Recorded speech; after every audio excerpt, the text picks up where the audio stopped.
شعر فوق‌العاده زیبایی از مولانا جلال الدین محمد بلخی. باران که شدی مپرس این خانه کیست، سقف حرم و مسجد و میخانه یکیست. باران که شدی پیاله ها را نشمار، جام قدح و کاسه و پیمانه یکیست. گر درک کنی خودت خدا را بینی، درکش نکنی کعبه و بتخانه یکیست. باران تو که از پیش خدا می آیی، توضیح بده عاقل و فرزانه یکیست.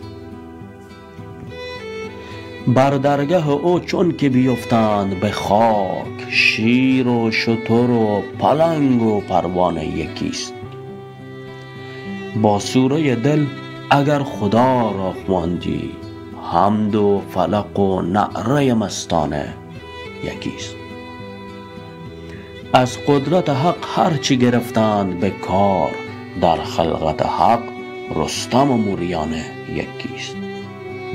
گر درک کنی خودت خدا را بینی، درکش نکنی کعبه و بتخانه یکیست.